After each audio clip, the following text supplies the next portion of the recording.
born into Lebanon, which used to be the only majority Christian country in the Middle East.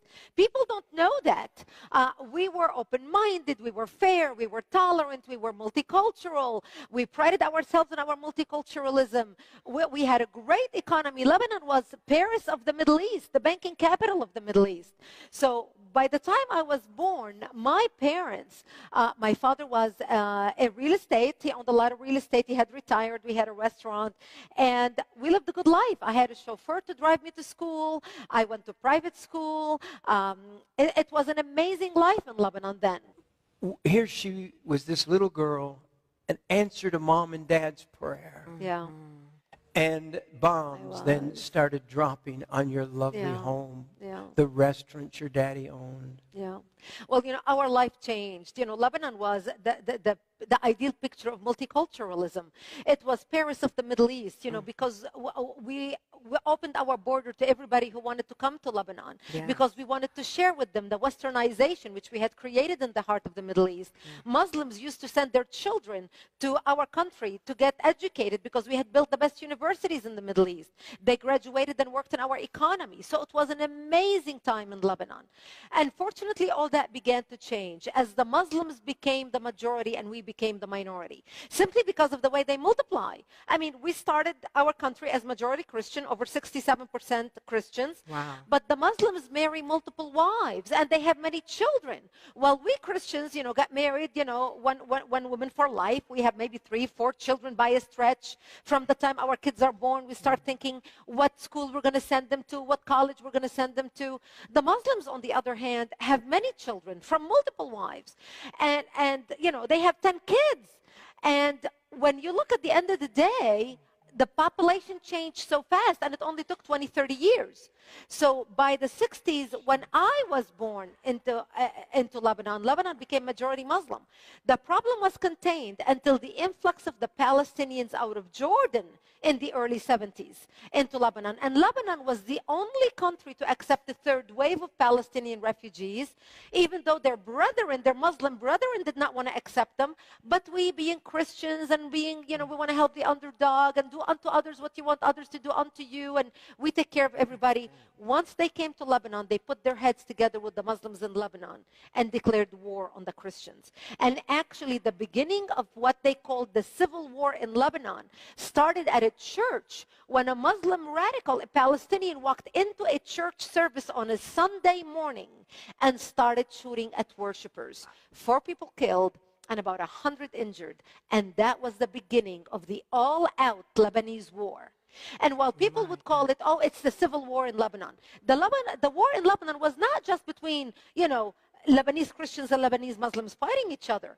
The war in Lebanon was the start of Islamists rising worldwide, coming to help the Palestinians in Lebanon, help Yasser Arafat create a base from which to fight Israel, kill the Jews, and throw them into the sea.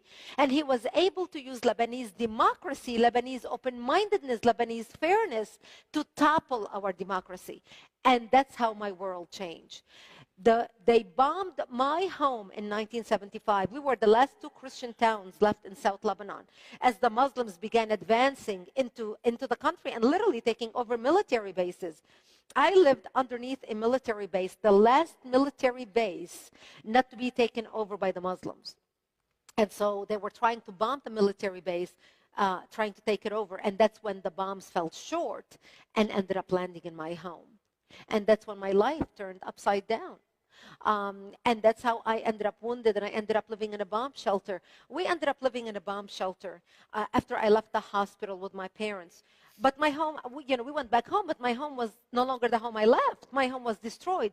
We ended up living in a bomb shelter underground in an 8 by 10 room without electricity, without water, and very little food.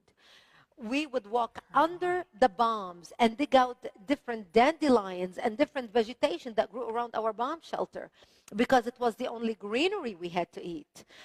In order to get some water, we would crawl under snipers' bullets because we were surrounded by Muslim snipers shooting at us. And we would crawl under snipers' bullets to a nearby spring to get some water. And every time we left the bomb shelter, my mother and I would say our last goodbyes because we did not know if we're going to come back alive or dead, just to get a drink of water.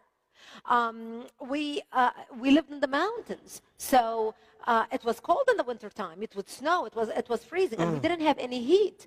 And my father would walk out and break out the twigs from the trees around our bomb shelter.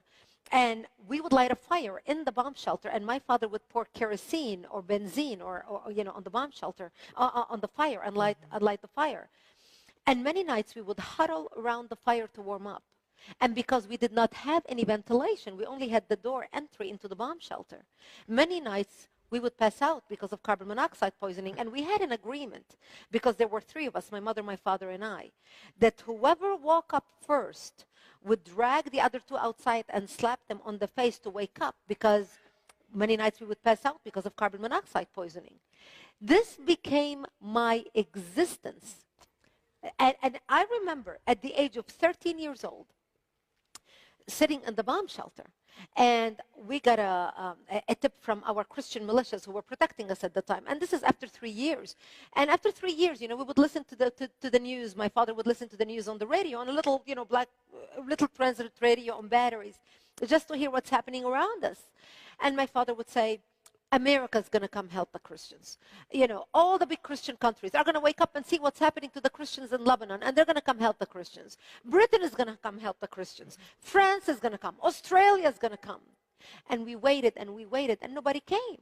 And when we went into our bomb shelter in the beginning, it was actually a storage room for my father's restaurant. That's where my father stored all the liquor and all the big boxes of whatever he ordered to the restaurant.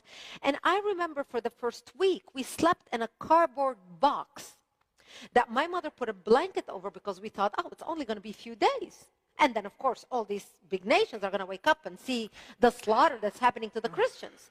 And of course, 2 weeks went by, 1 month went by, 2 months went by, 2 years went by, and we realized the world forgot about us. Maybe the world watched what was happening and the massacres, because the Muslims would surround the Christians. Remember, the whole war started at a church, when a Muslim walked into it and started shooting on a Sunday morning service at a church. And so the Muslims started surrounding Christian towns and slaughtering them. And, they would walk into a bomb shelter. They would find a mother and a father hiding with a baby in a bomb shelter.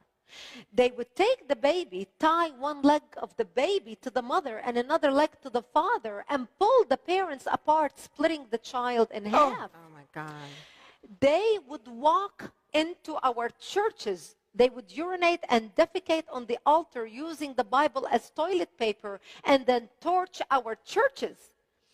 And then, look what happened at the Church of the Nativity in Bethlehem. Remember the siege in Bethlehem? Yes. What was it, 10 years ago, when the Palestinians walked in and they just basically desecrated the church? We didn't hear any blurb out of the Vatican. We didn't hear anybody complain. Here was the birth of Christ. And this is how they treated it. They had no respect for anything holy, especially if it had to do with us. It was amazing. I remember at the age of 13, sitting in the bomb shelter, because one of our Christian militia stopped by, and he said, Brigitte, I just want you to know that tonight they're going to launch an attack against us. We heard a lot of chatter on the radio. And he said, if I don't see you tomorrow, I wish you a merciful death. And he left. And I remember sitting in my bomb shelter, sobbing, begging my mother, I don't want to die. I'm only 13 years old. And I ended up dressing in my Sunday best, my Easter dress, because I wanted to look pretty when I am dead, knowing that when they come to slaughter me, there would be no one to bury me. And I remember sobbing, begging my mother, please, I don't want to die, do something. And there was nothing she could say to me. And I remember her combing my long black hair, and she tied a white ribbon in my hair that matched the white daisies in my dress. And we sat in the corner of the shelter, and my father opened up the Bible and started reading from Psalm. I shall walk into the valley of death and fear no evil, for thou art with me. And, they say there are no atheists in foxholes. We ended up, my parents said to me that night, they said, when they come to slaughter us, we will create a distraction. We just want you to run towards Israel and never look back. Because you see, we lived on the border with Israel. And thank God I did not have to make that decision that night. Because that's the night when Israel came in physically into Lebanon and set up artillery bases around our town to protect us. And that's how we survived, and that's how it's a miracle. Is that not a miracle?